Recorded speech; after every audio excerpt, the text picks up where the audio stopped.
Welcome back mga kabayan! Nagbabalik po muli ang inyong lingkod upang magbigay sa inyo ng mga bago at nagbabagang mga balita. Tila ba naging mainit na usapin ang isyong ito sa mundo ng social media? Vice President Inday Sara Duterte nilampaso ang mga kalaban at tila ba pinakain ng mga alikabok? Dahil nga siya ang numero 1 o nangunguna sa survey sa Pulse Asia, ngunit ang mga mainstream media na bayaran ay binabago ito dahil nga binabayaran sila ng mga kalaban nitong si Vice President Inday Sara Duterte katulad na lamang ng Philippine Daily Inquirer. Talaga bang paninira moves na ang ginagawa ng mga kalaban nitong si Vice President Inday Sara Duterte upang hindi siya manalo dito sa susunod na eleksyon or sa susunod na presidential election na magaganap sa taong 2028? Well mga kaibigan, dito nga natin makikita at mapapatunayan na itong tinatawag nating mga mainstream media ay talagang napatunayan na bayaran nga dahil kung meron silang sisiraan ay isang tao lang. Dito nga natin makikita mga kaibigan na itong si Vice President Inday Sara Duterte ay tunay ngang napakalakas when it comes to people's power or talagang siya ang tinatawag nating people's champion. Kung ating maalala mga kaibigan ay sobra ding paninira ang ginagawa nila dito kay Pangulong Kuting nung nakaraang presidential election, ngunit sa sobrang daming paninira sa kanya ay nanalo pa rin siya. Ngayon, si Vice President Inday Sara Duterte naman ang experience ng paninirang ganito. Kaya alam natin mga kaibigan na itong si Vice President Sara Duterte ay napakalakas nga at talagang siguradong panalo na sa darating na 2028 presidential election. Kaya ang mga kalaban ay dapat huminto na lamang sa kanilang paninira, ngunit kahit naman hindi sila or kahit naman sila magpatuloy sa kanilang paninira ay tuloy-tuloy pa rin ang pagiging malakas nitong si Vice President Inday Sara Duterte dito sa ating bansa. Well, para nga sa kabuang impormasyon ay panoorin na lamang ang buong video. At kung bago ka pa lamang sa ating channel ay huwag kakalimutang mag-subscribe, pindutin ang notification bell, piliin ang all upang laging maging updated sa mga bago at nagbabagang mga balita. At sa mga solid viewers naman natin dyan, maraming salamat naman po sa patuloy na pagtangkilik sa ating channel. Tuloy-tuloy lang po ang laban para sa katotohanan at para na rin sa kinabukasan ng ating pinakamamahal na bansang Pilipinas. Huwag din pong kakalimutang mag-iwan ng like at i-share ang ating mga videos. Muli po, maraming salamat. Na may bagyong Julian, napakalakas po, signal number 2. Naging super typhoon na raw, no? Dahil bandang norte. Ito po, apektado po Ilocos ha. Yung pong mismong probinsya ng ating probinsya. Probinsya po ng ating mahal na Pangulo, no? Apektado ng bagyo na yan. Pero alam niyo po, ito muna, no, si Pangulong Duterte, before 3 days, 2 to 3 days bago dumating yung bagyo, nakita na natin may mga paghanda ng ginagawa, di ba? Yan yung mga binabalita sa media, no? Naghanda na tayo, na pinapakita ng mga reporter. Dito tayo ngayon sa gaganapin na pagdadausan ng gagawing yung mga anong tawag doon sa pinupuntahan pag evacuation center. Handang-handa na po ang evacuation center. Nakikita niyo mga balitang ganyan sa media, di ba? Ma-i-interview po natin si Governor. Ganun, no? Kaya yung mga tao, assure na assure sila, okay ang gobyerno, nakahanda, may mga... Tapos kung makikita nila, maganda sa evacuation center. Punta na tayo. Kaya wala pong ganong mga casualty nung panahon ni Pangulong Duterte.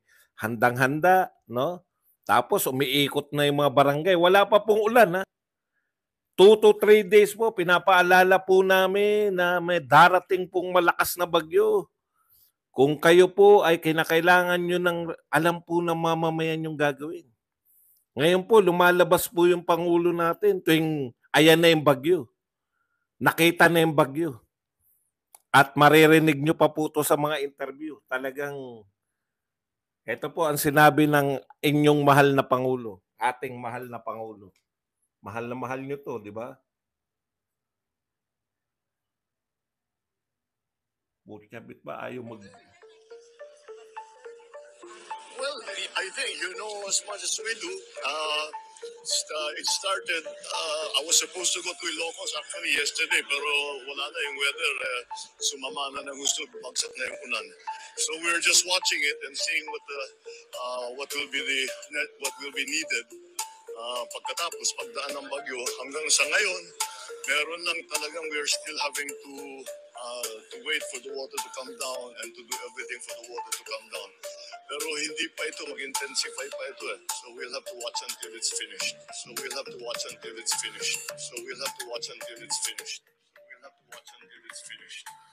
Okay. Oh, maraming salamat po. Meron po tayong storm watcher na Pangulo. Napaka-assuring po no ng sinasabi no. We have to watch it until it's finished, no? Parang nabibigla siya. Papunta nga ako sa Ilocos dapat, kaya lang lumakas na yung ulan eh. Yung pakikinggan nyo na unlike before na yung meron 2 to 3 days before na mga malalakas na bagyo, pinapakita yung paghanda. Ito para nabigla pa yung Pangulo. Pupunta dapat ako kahapon eh. Lumakas ang ulan eh.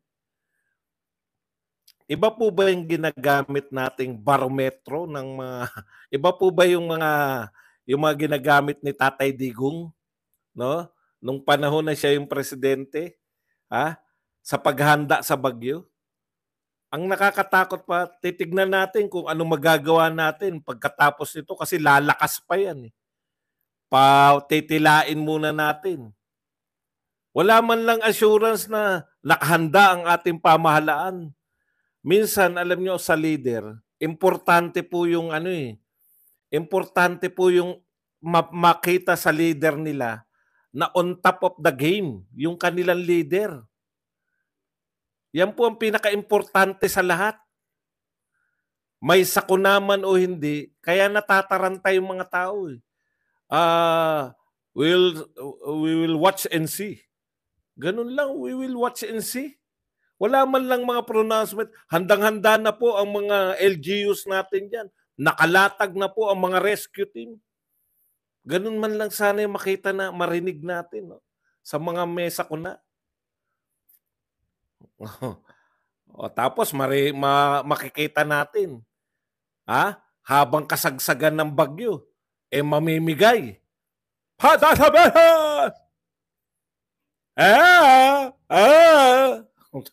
Maririnig natin, namimigay sa Mindanao, sa Visayas.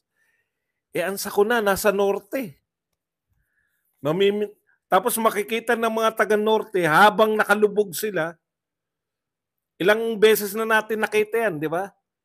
Namigay sa Davao City, sa Metro Manila at karatig na lugar, binaha. Ganyan po magresponde ang ating gobyerno. Napakasama pong pakinggan, panoorin ng mga binabaha na walang makitang tulong tapos makita dun sa inuuto na lang siya ng mga nanonood. Isa pa, speaker! Isa ba? Isa ba?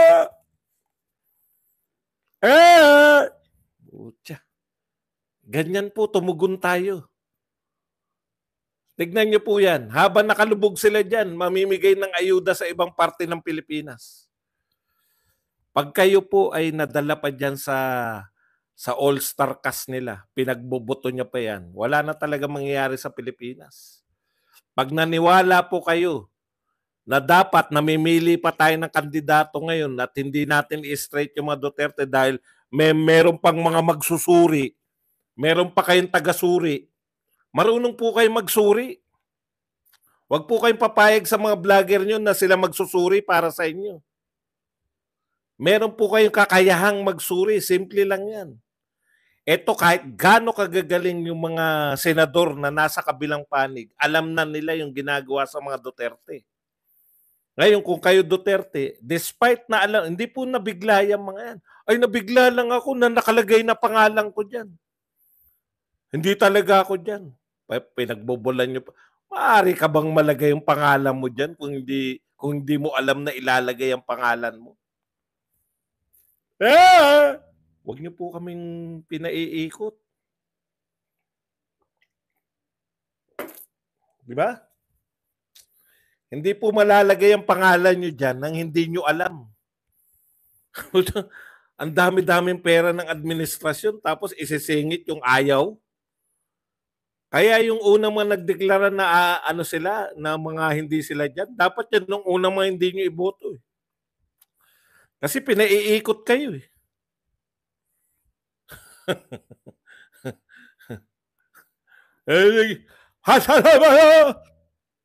Okay, para hindi po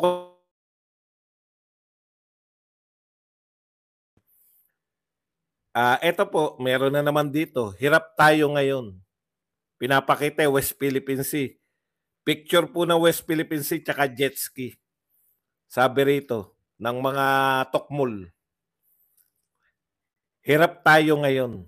Totoo pong hirap tayo ngayon, di ba? Sa lahat. Presyo ng bilihin, kahirapan, taas ng presyo, liit ng sweldo, no? Pero ganito po sila, magsalita yung mga pro-Marcos. Hirap tayo ngayon dahil may duwag na Pangulo noong 2016 hanggang 2022. Hirap daw tayo sa WPS. Totoo po yun. Ngayon po, binobomba tayo, kinukuyog yung mga barko natin. Totoo po yun. Ngayon yun. Paano tumutugon ang gobyerno sa mga problema ngayon? Gantong-ganto. Hirap tayo ngayon kasi may duwag tayong Pangulo noong 2016 to 2022. Duwag ang Pangulo. Sa mga investigasyon, pinapatay ng Pangulo. Ngayon lang po ako nakakita na duwag na ang daming pinapatay. Kayo rin nagsasabi. Kaya hilong-hilo sa inyo yung mga follower nyo eh. Kung tatanga-tanga yung mga followers, kala ko ba duwag yung Pangulo noon? Bakit maraming pinapatay na drug lords? Ano ba talaga paniniwalaan namin mga koya? Lito-lito yung mga followers nyo kung ano-ano eh. Hindi po may matalino tayong presidente noong 2016 to 2022.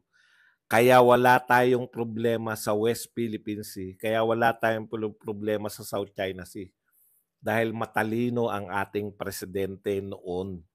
Ngayon, dahil ang presidente natin, halos dumating na bagyo, pupunta nga sana ako sa Ilocos, kaya lang lumakas na yung ulan. Wala kang ideya na may paparating na malakas na bagyo. Paano na? Kaya yung pagmamalaki niya na may 5,500 flood control projects. Natapos na. Natapos na yung pera namin. Pero hindi. Okay, eto po. Sabi naman sa inyo sa totoong survey, Pulse Asia at SWS, kahit po yung iba na magsasurvey na papabor kay BP Sara, wag na kayo maniwala dyan. Pinasasakay lang tayo niyan. Pag sumakay tayo, pag kinote natin yung ibang survey, pag malapit na yung mga eleksyon, biglang bababaan na nila si BP Sara. Putot nyo. Okay, sa mga totoong survey, Pulse Asia at SWS. Ito po, Pulse Asia, naglabas na. Nangunguna po sa trust rating at saka approval rating si Vice President Sara Duterte. Palakpakan naman dyan. Ito po despite po na wala pong tigil. Ginawa po to September. Neto pong September, hindi po nila tinantanan si BP Sara. Sari-sari po. No? Pero despite ng paninira, todo. Ngayon po tumodo ng paninira sa Vice President ng Pilipinas. Pero nangunguna pa rin po ng trust rating. Sara Duterte, 61%. Escudero, 56%. Ferdinand Marcos, 50%. At syempre si ay nakakuha ng pinakamababang 31%. Yan po ang sinasabi ng mga tunay na survey. Nakita niyo na po yung pagkakaiba.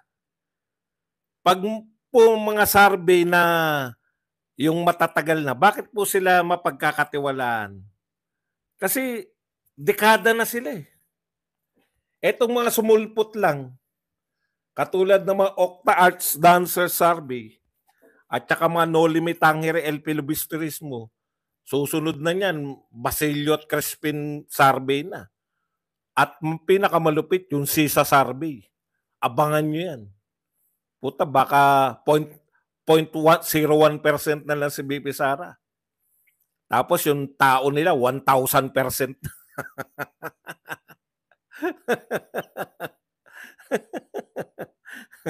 Di ba? Yan po, ito po ay trust rating. Pinakamataas po sa trust rating. Pinakamataas din po sa approval rating. Huwag po kayo magpapaniwala kung kani-kanino. Dito po tunay ang balita rito. Pinakamataas po sa approval rating. Ito po ang approval rating ni BP Sara, 60%. Kay Pangulong Marcos po, 50%. At kay Martin, 32%. Kulelat pa rin. Consistent. Despite po yan ng paninira. Despite po na sinabihan nila si BP Sara na bratinela, sinasabihan nila si BP Sara na nasan yung pera, anong ginawa mo, wala pong talab eh. Kasi bestado na sila eh. Sila yung mga dapat may mag-ipaliwanag sa pera. No? Pero tignan nyo po. Yan po ang tunay na balita, di ba? Parang pagka sa graduation, yung pinakamataas, halimbawa, kung may bihira po kasi may summa cum laude. Pero kung meron pong summa cum laude, palakpakan ng mga tao dyan. Halimbawa, Badong Aratilis, summa cum laude. Palakpakan ng mga tao. Yun po ang binabalita. Yun po ang ina-announce. Hindi po yung Badong Aratilis, bumaba ang grade. Puta. Tignan niyo yung mga dyaryo natin. Imbis na sabihin na si BP Sara, hindi po sila nagsisinungaling. Pero paano po nila pinipresent yung balita? Yun po ang panliling lang. Halimbawa tong Inquirer, Pulse Asia, BP Duterte, trust rating down by 10 points. Down by 10 points yung trust rating ni BP Sara. Yun yung binalita nila. Bumaba ng 10 points. Tanong, ano po bang importanteng balita? Yung bumaba o yung kung sino number 1?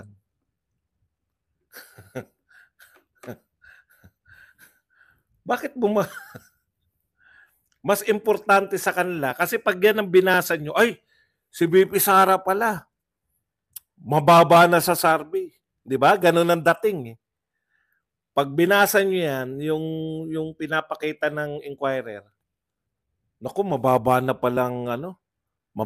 pala sa survey si BP Sara. Pero pag ang totoong mga vlogger ang nagbalita, katulad ni Badong, BP Sara, nangunguna sa trust rating, nangunguna sa approval rating. Nakukuha nyo po yung diferensya? Parehong balita, pero magkaiba ng paraan ng pagbabalita. Yung isa, BP Sara, bumaba sa rating. Ay, bumaba. Mababa na pala sa rating ni BP Sara. Ay, yung mga tatanga-tanga naman nilang vlogger. Bumaba sa rating. Tuwan-tuwa sila. Pero anong katotohanan? Siya po pinakamataas. Hindi po interpretasyon yan. Sadya po yan. Sinasadya po ng mga dyaryo natin na siraan si Sara Duterte. Kinakailangan nilang siraan. Pero kahit ano pa ang paninira nila, si Sara Duterte pa rin ang pinaka nangunguna sa trust at approval rating. Yan hindi nila pwedeng i-deny. Nasa denial state. Hindi po nila ma-deny. Kaya ginagawan po nila ng natatagong technique. Nakala nila epektibo pa to. Kayong media, no? Nagtataka kayo, bakit yung mga vlogger mas pinaniniwalaan pa kaysa sa inyo? Sa survey, di ba? Mas pinaniniwalaan na yung social media kaysa sa inyo. Mga traditional media. Paano kayo paniniwalaan? Panay panlilin lang ginagawa nyo.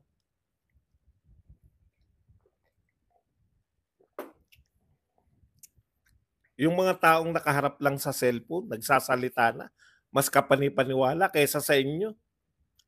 May magandang camera, may director, meron tagabasa, may writer. Lahat ng resources nasa inyo. Pero hindi kayo kapani-paniwala kasi yung mga resources ninyo, ginagamit ninyo ng panlilinlang sa tao. Hindi kayo habang buhay makakapanlinlang kahit ngayon. Hindi na kayo nakakapanlinlang. Totoo naman, marami pa rin nanonood sa inyo kasi balita eh. Pero wala naniniwala sa mga analysis nyo.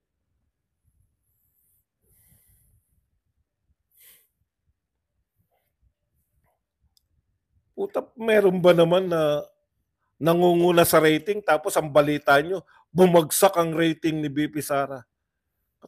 Paano hindi ba? Sagana kayo sa paninira eh. Pero hindi nyo madidinay yan na nangunguna. Bagsak na rating. Kaya ang sasabihin nila, bagsak na rating ni BP Sara. Kailan bumagsak? Nangunguna nga lagi. Tapos sasabihin nyo, bubagsak. Walang katotoran eh. Okay. Ito pa po. No? Nakakatawa to eh. Oh. Dahil ngayon ay October 1 na. Paalala lang po natin na sinabi po ni Carpio noong August, lalabas na ang ICC warrant of arrest. Ito po ang madalas ipagdiwang ng mga tatanga-tangang vlogger ng kabila. Oh, yan na, nag-ICC na, pasok na.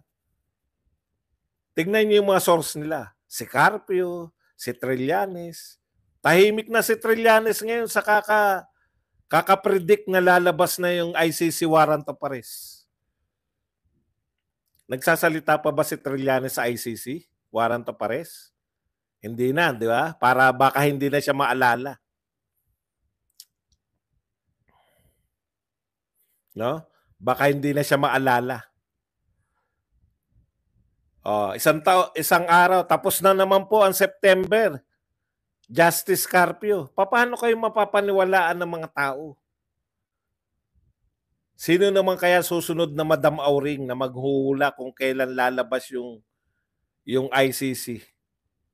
Wala na pong umiintindi sa inyo tuloy. Alam nyo, kayong mga katulad ni Carpio, kayong mga Trillanes, sa maliliit na bagay, pag panay kasinungalingan yung mga pinagsabi nyo, kahit tama na sasabihin nyo sa mga susunod, wala nang maniniwala sa inyo. Sirang-sira ang kredibilidad nyo pagdating sa ICC. Ayong. Natawa naman ako ron kay Technics. Oo nga naman. Ikaw talaga ba doon? September lang sinabi. Sinabi ba kung ano year? Oo nga no. Maaga pa pala. Maaga pa pala. October pa lang eh. 11 months pa. Pero ang nakakatakot kasi dito, sa totoo lang po, yung mga media natin, yung prediction nila, binabalita. Ayan, Inquirer.net yan eh. Carpio, ICC warrant may be out by September. Kasama po sa pagkukondisyon talaga tong media eh. Trillanes, lahat po ng media nilabas yun. Lalabas ng ICC, kaya tuwan-tuwa yung mga naglalaway yung mga aso eh. Lahat ng mga aso na lalabas siya. Tago na kayo. Iyak na kayo, iyak. Puta, iyak na iyak. Iyakin kami pero hindi kami iiyak dyan sa ICC.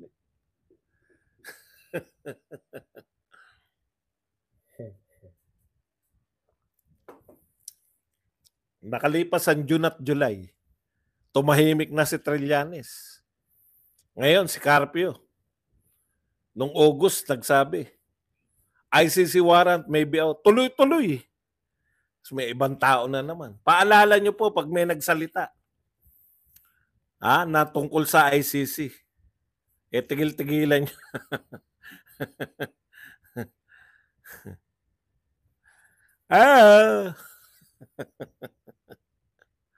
Okay, alam po ninyo, Sangkatutak po, ito po magandang development para sa atin, no? Kasi yung mga tulpo kasi, alanganin yung tingin dyan ng mga Duterte. Maraming bilib sa mga tulpo. Alam nyo kung bakit tayo bumibilib? Bakit nakakabilib?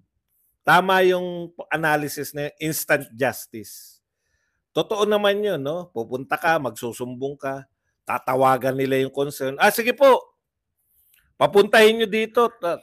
Sige po, pasusundan nila sa reporter. No? Again, Boss Buds. Kung naiinip ka na, again, Boss Buds, huwag ka na rito. Ardito Panyagua.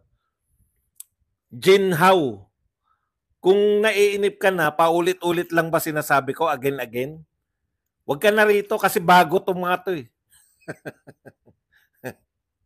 Ha? Jin. Kung wala kayong magandang sasabihin, magsilayas na kayo. Ardito Panyagua, thank you very much sa 100 pesos na pangkape. Okay.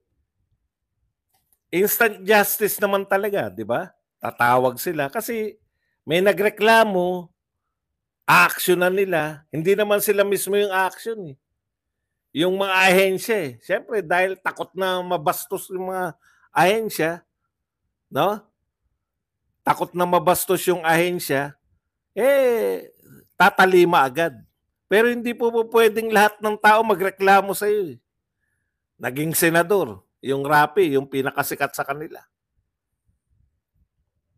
Ginawang extension ng Rapi Tulfo in action yung Senado. Na nakita natin, hindi pala uubra yun.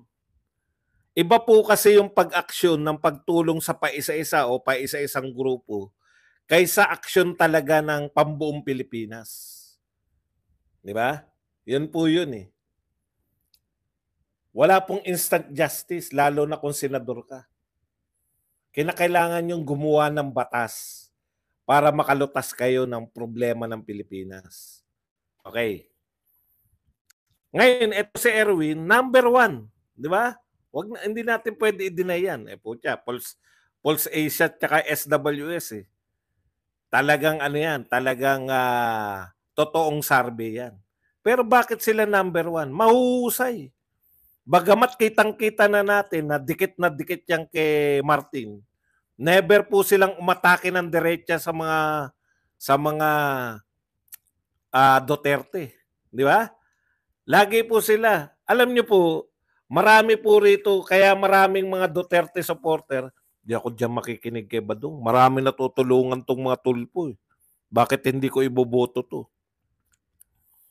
Naniniwala ako sa 99% na sinasabi nito ni Badong. Pero yung hindi ko iboboto yung mga kursunada ko sa administrasyon, hindi ko paniniwalaan yan si Badong. Katulad nitong mga tulpo, dami na tulungan yan ng DSWD. Bakit hindi ko iboboto? Mga Duterte supporter to ha. May pag-iisip na gano'n. Ang galing nga nila eh. Kasi hindi sila bumibira ng direkta sa Duterte. Ngayon, hindi umubra yung mga young guns. Tignan yung mga diskarte ha. Mga thunders na congressman, atake no? Pati si BP Sara, walang pakundangan sa pag-atake sila eh. Tapos atake naman sa mga press con, yung mga pogit magagandang mga young guns ko no. Atake pa rin, katakot-takot, walang epekto. Sino ba kayo? Sabi siguro ng mga tao. Totoo naman ang nakakakilala lang sa kanila yung mga constituents nila. Hindi naman sila kilala nationally. Siguro naisip ni Martin, para saan pa na sikat ka kung hindi ka rin naman namin mapapakinabangan sa pag-atake sa mga Duterte. Di ba? Bakit ka ba aanin pa natin kasikatan mo? Magna-number 1 ka senador. Ano tulong mo sa pagbira kay Sara? Ayan po yun. Ngayon po, maganda po to dahil hubara na ng mga pagkukunwari. Wala nang kunwa-kunwari dito. Umatake na. Nakakadalawang araw na tayo, no? na nakikita na ang ipinang-aatake nila si Tulfo na. Si Erwin Tulfo na mismo. Una, yung sinasabi niya, no? Siya ang nagpapaliwanag ngayon ng impeachment eh. Siya yung nagpapalutang kasi hindi mapalutang ng young guns eh. Sino ba yung mga yan? Yun yung unang dating ng mga tao, di ba? Sino ba yung mga young guns na yan? Ano, pakialam naman natin yan. Pero iba na pag Erwin Tulfo na, makikinig yung mga tao. O, pero nakikinig kami at nilantad mo na yung sarili mo na ikaw pala ang pinakamalaking attack dog ni Martin laban kay Sara Duterte. Nag-flex ka na. Imaginein po ninyo, no? Pro-impeachment siya. Siya po ang bukang bibig niya ngayon, impeachment, kay BP Sara. Impeach si BP Sara, pinapaliwanag niya. Kasi galit yung mga bakit nyo impeach? Binoto yan ng 32 million. Baka pag si Erwin Tulfo nagsalita, baka mapaniwala nila. Hindi ganun kasikat yung mga Tulfo na yan para ibangganyo kay Sara Duterte. Ngayon, malalantad kayo. Mga kapatid, naglabas na ng barato si Erwin Tulfo. Pag binoto nyo pa yan, ipinangangalandakan niya impeachment kay BP Sara. Tapos boboto yan. Imagine niyo, boboto yan. Boboto yan laban kay BP Sara. Nakita niyo yung balak nila? Ipapanalo nila yung marami, all-star ka sila, biguin natin tong balak ng mga to. Huwag tayong bumoto dyan sa kapanalig niyan. Kasi pag once na bumoto kayo dyan, para tayong loko-loko dito. Para tayong mga loko-loko. Marami dito, hindi ka namin susundin. Badong, hindi lang nila sinasabing gano'n. Hindi ako mag-i-straight. Kala mo kanila galing yun. Sa vlogger din naman lang galing yan. Usisain nyo muna kung bakit nagsasabing hindi straight yung mga vlogger na yan. Ibig nyo sabihin, mas matalino pa sa mga Duterte ang mga vlogger na yan.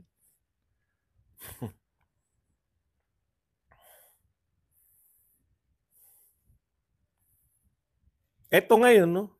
Bagong-bago to. Nakita na natin kung paano niya. Ito naman, bagong anggulo naman.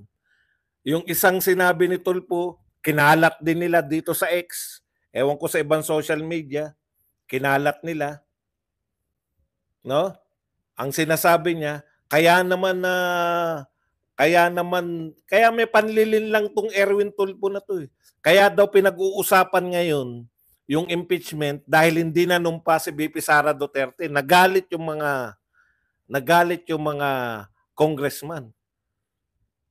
Ngayon lang po hindi na numpa, September eh. Last year pa nagsasalita na si Franz Castro ng impeachment.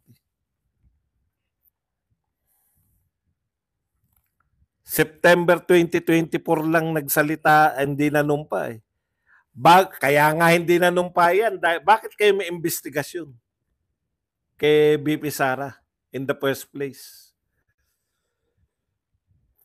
Di ba? Yan yung una. Yan yung una niyang panlilin lang. Ito naman ngayon ang pinakakalat nila. Kamara na bastos ni BP Sara. Representative Erwin Tulfo. Ayon sa mambabatas, bagamat ginagalang nila ang pangalawang pangulo at ang tanggapan nito, aminadong nabastos sila at ang komite dahil sa pagtanggi nito na manumpa sa kanilang pagdinig. Sabi ni House Deputy Leader for Communication at Axis Party List Representative Erwin Tulfo. Imagine niyo, no? Sinabi na yan ng mga ibang congressman eh. Pero walang talab. Kaya ngayon, akala nila may talab pag si Erwin Tulfo na nagsabi. Sinabi na nila tsuwa yan eh. Sinabi na lahat ng mga young guns yan. Walang talab. Kaya ngayon, anin pa yung kasikatan mo siguro. Puta, kung hindi ka rin lang magsasalita ng laban sa Duterte, anin pa yung kasikatan mo. Yan po yun. Kaya pagkabi nyo